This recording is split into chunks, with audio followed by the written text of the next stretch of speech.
ამერიკელებო ფრთხილად იყავით. ბოლო რამდენიმე კვირის განმავლობაში თქვენ გსმენიათ გაერთიანებულ სამეფოში კონდიციონერების კრიზისის შესახებ. ეს ყველაფერი გამოწვეულია ამ სიცხის ტალღით. ევროპელების სიგიჟე. ისინი ცდილობენ ისე წარმოაჩინონ, თითქოს კონდიციონერი არ უნდა გქონდეთ, რადგან ეს გარემოსთვის ცუდია და ამიტომ 40 გრადუს სიცხეში უნდა იტანჯოთ, როგორც გინდათ. ეს დრამა გსმენიათ, მაგრამ იცოდით, რომ ეხლა ეს ნიუ-იორკშიც მოდის.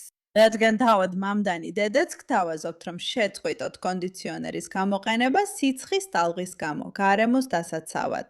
იმ ფაქტის გამო, რომ მის ქალაქს არ აქვს ინფრასტრუქტურა იმისთვის, რომ გაუმკლავდეს იმას, რომ ადამიანებს შეიძლება კონდიციონერი დასჭირდათ, რათა სიცხისგან პირდაპირ არ დაიღუპან, ეს ყველაზე ცუდია. და გითხარი, ეს მხოლოდ ევროპაში არ ხდება, ამერიკაშიც ხდება. მოусმინე ამ სიგიჟეს და ყველა. გრადუსით, რათა შევამსუბუქოთ დატვირთვა-ჩატვირთვა ჩვენს ენერგოსისტემაზე. და ყველას იმის ნაცვლად, რომ თქვენ თითქოს გვაქვს პრობლემა ენერგოსისტემებთან, რომელიც უნდა მოვაგვაროთ და ჩვენი უმაღლესი პრიორიტეტია დავწმუნდეთ, რომ ყველა შეძლებს სიცხის ტალღის დროს სიგრილეში ყოფნას, ის ამბობს, თქვენ დააყენოთ თერმოსტატები 68 გრადუსზე. ეს თქვენი პასუხისმგებლობაა. როგორც და wokeness-ი ამბობს, კოლექტივიზმის სითბო. მოდით ნახოთ ეს აბსურდული ვიდეო. ეს შესანიშნავი თვე იყო ნიუ-იორკში გულშემატკივრებისთვის, მაგრამ ამ კვირაში ყველაფერი ბევრად უფრო რთული გახდება. ჩვენ შევდივართ სიცხის ტალღაში, რომელიც შეიძლება იყოს ყველაზე ძლიერი, რაც ქალაქს ბოლო 10 წლებში უნახავს.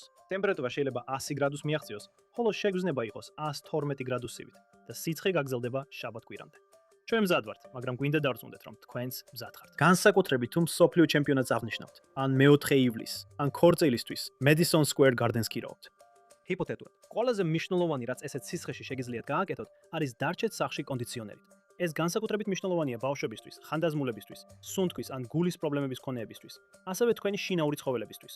ეხლა თუ მაინც გახვალთ გარეთ, ყურადღება მიაქციეთ სიცხის დარტყმის ნიშნებს, როგორიცაა დაბნეულობა, თავბრუსხვევა, გულისრევა და სუნთქვის გაძნელება.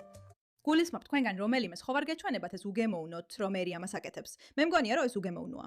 დაუყოვნებლივ დარეკეთ 911-ზე, თუ თქვენ ან თქვენს ნაცნობ ადამიანს ამ სიმპტომებიდან რომელიმე აქვს. თუ თქვენ არ გაქვთ კონდიციონერი, ან თქვენი კონდიციონერი არ მუშაობს კარგად, მოძებნეთ ნიუ-იორკის გაგრილების ცენტრები, მაგალითად ეს ბიბლიოთეკა. ეწვიეთ webgrids nyc.gov/beat the heat. რათა იპოვოთ ასობით გაგრილების ცენტრი, რომლებიც ახლოს თქვენთან ახლა და შაბათამდე ღია. ასევე შეგიძლიათ დარეკოთ 311-ზე, ან უბრალოდ გაიხედოთ გარეთ. Link NYC-ის კიოსკები აჩვენებენ მიმართულებებს ახლომდებარე გაგრილების ცენტრისკენ. თუ ამ სიცხეში გარეთ მუშაობთ, მნიშვნელოვანია განსაკუთრებული სიფრთხილე და თქვენი უფლებების ცოდნა. თუ თქვენ ხართ მიტანის მუშაკი, გაქვთ უფლება გამოიყენოთ ტუალეტი ნებისმიერ დაწესებულებაში, საიდანაც შეკვეთას იღებთ. და დაიმახსოვრეთ. ეს არ არის საოცარი, ეს ძალიან შემრცხვია. მაგრამ დაიმახსოვრეთ, ის აქ არის და ამბობს. მეგობრებო, წადით ნიუ-იორკის გაგრილების ცენტრებში და ასე შემდეგ. მაგრამ ის ასევე ამბობს, დარწმუნდით, რომ თერმოსტატი ძალიან დაბალ ტემპერატურაზე არ დააყენოთ, რადგან არ გვინდა, რომ ელექტროსისტემა გადაითვირთოს. და ყველა ბიზნესსაც. ნიუ-იორკი, გარეთ ძალიან ცხელა და ელექტროსისტემა ზედმეტად იტვირთება, რომ გაგვაგრილოს. დააყენეთ კონდიციონერი 68 გრადუსზე, გამორთეთ განათება და ელექტრონიკა, რომელსაც ალიღენებთ და გამოაერთეთ ყველაფერი, რაც შეგიძლიათ. ჩვენი ქალაქიც თავის წილს აკეთებს. ჩვენ შენობებში 68 გრადუსის წესის დაცვა, განათების გამორთვა, ელექტროენერგიის პიკის დროს, კერძო პარტნიორებისგანაც იგივე მოთხოვნა და არასაჭირო მოწყობილობების გამორთვა.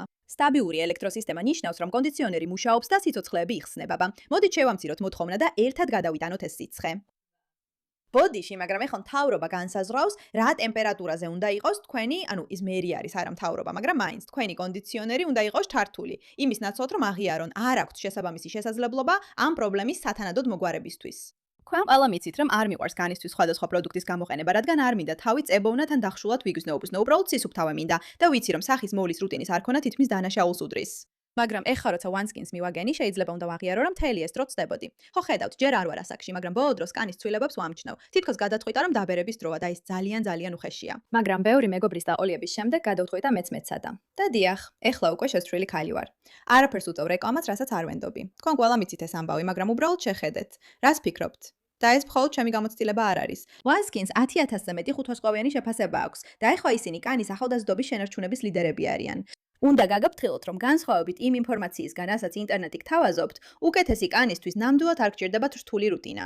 10 წელზე მეტი ხნის ასაკგრძელობის კვლევებზე დაფუძნებული OneSkin OSO ერთი პეპტიდი დამტკიცებულია, რომ მიზანმიმართულად ებრძვის ასაკის ხილულ ნიშნებს და გეხმარებათ, რომ ახლა და ასაკის მატებასთან ერთად healthiest კანი გქონდეთ. შეზღუდული დროით სცადეთ OneSkin 15%-იანი ფასდაკლებით გამოიყენეთ კოდი MEIRA.co webguard-ზე oneskin.co/meira. ეს არის 15%-იანი ფასდაგლება. ეწვიეთ oneskin.co და გამოიყენეთ კოდი MEIRAK. შეძენის შემდეგ კითხავენ, საიდან გაიგეთ მათ შესახებ. გთხოვთ. მხარი დაუჭირეთ ჩვენს გადაცემას და უთხარით, რომ ჩვენ გამოგიგზავნეთ. და აქ არიან ამერიკელები, რომლებიც დასცინიან იმას, რაც ევროპაში ხდება და სრულიად შოკირებულები და შეშინებულები არიან იმ ფაქტით, რომ შეიძლება სიცხის ტალღას ისე გაუმკლავდე, როგორც ამას ევროპა აკეთებს. და ამაზე ახლავე ვისაუბრებთ. და ავიწყდებათ, რომ ეს უკვე მათ ქალაქებშიც მოვიდა. ზუსტად ამას აკეთებს მამდანი ეხლა, რადგან ეს გიჟების ხელში ჩაგდებაა, რომლებიც ცდილობენ დაგარწმუნონ, რომ სახლში თავისუფლებები არ გქონდეს და უბრალოდ უარი თქვა მათზე. დაუთმე ეს კოლექტიური შარიათის კანონის სიკეთეს მსოფლიოსთვის. ეს ყველგანაა. ამიტომ ეხლა ევროპაში მთელი ეს დრამა ხდება, რადგან სიცხის ტალღაა. გარეთ დაახლოებით 40 გრადუსია. და წლების განმავლობაში გარემოს დაცვითი კამპანიები ცდილობდნენ დაერთმუნებინათ ხალხი, რომ კონდიციონერი ნამდვილად პრობლემაა. არაფერს ვამბობ იმაზე, რომ ევროპა, არ ვიცი, ატმოსფეროში მავნე გამონაბოლქვების დაახლოებით 5%-ია პასუხისმგებელი, ხოლო ჩინეთი დაახლოებით 25%-ზე და არავინ ამაზე არ ამახვილებს ყურადღებას. ევროპელებმა, ანუ მთავრობებმა, სინამდვილეში ამერიკას დააბრალეს კონდიციონერის პრობლემები. და არა, მინდა ვთქვა, რომ ეს გადაჭარბება არ არის. ევროპა დნება. ფრანკფურტში 81 გრადუსია. გუშინ გარეთ გავედი და კიბეზე მეზობლებს შევხვდი. როგორ უძლებ ამ სიცხეს, მკითხა მან. უთხარი რთულია, მაგრამ რას იზამ? კლიმატის ცვლილებაა. ეს ამერიკელების ბრალია უთხარი მე. მან თავი დამიქმნია და შუბლი მოიწმინდა. ხო, გუშინ კონდიციონერი დავაკენე, ეხლა გრილა და სასიამოვნოა. მოდი ლუდზე ერთად უყუროთ მსოფლიო ჩემპიონატს. შემომთავაზა. მე კი უთხარი, ან გონია, ზიზღით შევხედე. ზევით ავედი და ქალაქის საბჭოში დავასმინე. მან ან უნდა მოხსნას კონდიციონერი, ან გადაიხადოს ნახშირბადის კომპენსაციის გადასახადი. როგორ შეიძლება ადამიანები ასეთი ეგოისტები იყვნენ? პირადი კომფორტი არასდროს ზრდის ჩვენი პლანეტის განადგურებად.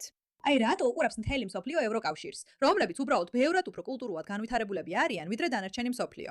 ეხლა თუ ვერ ხდები, რომ ეს ხუმრობა, მაშინ უნდა იმუშაო შენს იუმორის გრძნობაზე. მაგრამ ის, რასაც აქ აკეთებს, არის რეალურად რაც ხდება, იმ ამბავზე მინიშნება. ევროპის მთავრობების მხრიდან არის ზეწოლა, პირდაპირ ზეწოლა, რომ ხალხს უთხრან, არ უნდა დააყენონ კონდიციონერები. თუ დააყენებენ, ამისთვის გადასახადს ისრებენ. მიუხედავად იმისა, რომ ადამიანები პირდაპირ იღუპებიან სიცხისგან მთელ ევროპაში, რადგანაც ამ აბსურდულ კლიმატის ცვლილების თემას ახუნენ.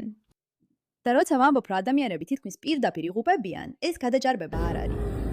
ეს არის ბიჭი, რომელიც იმყოფება მატარებელში, სადაც კონდიციონერი არ არის. კარგი. შეხედეთ მას. გულისხმობ, მე გონებას დავკარგავდი. თუ 80 გრადუსი იქნებოდა და მატარებელში ვიჯდებოდი, არ ვიცი ავაკეთებდი. ეს არის ისტორია ავტობუსის მძღოლზე, რომელმაც ავარია მოახდინა მას შემდეგ, რაც გონება დაკარგა, რადგან ავტობუსში კონდიციონერი არ იყო. პირდაპირ მნიშვნელობით ავარია, რადგან მძღოლმა გონება დაკარგა სიცხის გამო, ავტობუსში კონდიციონერის არ ქონის გამო. ექსტრემალური სიცხე მომაკვდინებელია. ის მომაკვდინებელია და ყოველ წელს ევროპაში უფრო მეტ ადამიანს კლავს, ვიდრე ამერიკაში, უბრალოდ იმისთვის, რომ ხალხმა გაიგოს, რამდენად სერიოზული პრობლემაა ეს. და მაინც თქვენ ხედავთ აბსურდულ მოვლენას, როცა ადამიანები ცდილობენ სხვებს თავი თამნაშავე დაგრძნობინონ იმის გამო, რომ სახლში კონდიციონერი აქვთ. მაგრამ ეს ხდება ევროპაში. ისინი ცდილობენ დაგარწმუნონ, რომ საერთო სიკეთე ბევრად უფრო მნიშვნელოვანია, ვიდრე შენი პირადი საჭიროებები. შემოიყვანონ უამრავი მიგრანტი. არ აქვს მნიშვნელობა თუ ისინი გაგაუპატიურებენ. არ გამოიყენო კონდიციონერი. კლიმატი უფრო მნიშვნელოვანია, ვიდრე ის, რომ სიცხისგან არ მოკვდე და ასე შემდეგ. ასე გადაადგილებს მთავრობა ყველაფერს. და ეს პირდაპირ ყველაზე ფსიქოზური მოვლენაა ყველგან. აი რატო არიან ამერიკელები ასე აღიუვებულები ამ კონდიციონერის თემაზე და რატო გახდა ეს ახო მემარჯვენე საკითხი? ხედავთ, მე არ მჯერა, რომ კონდიციონერი პოლიტიკური პრობლემაა. ვფიქრობ, კონდიციონერი ერთ-ერთი ყველაზე საოცარი ადამიანური გამოგონებაა. ის პირდაპირ ცვლის ამინდს და ეს არ უნდა იყოს პოლიტიკური საკითხი. ადამიანებს უნდა ქონდეთ უფლება გამოიყენონ კონდიციონერი. სწორედ ამისთვის გამოიგონეს იგი. და მაინც რატომღაც მემარცხენეებმა ეს თითქმის ცუდ რაღაცად აქციეს, თითქოს არ უნდა გქონდეს. თუ კონდიციონერის ყიდვას განიხილავ, კლიმატს ანადგურებ. ამიტომ მემარჯვენეები ამბობენ, არა, ადამიანებს უნდა ქონდეთ უფლება თავად გადაწყვიტონ თავიანთი სახლის ტემპერატურა.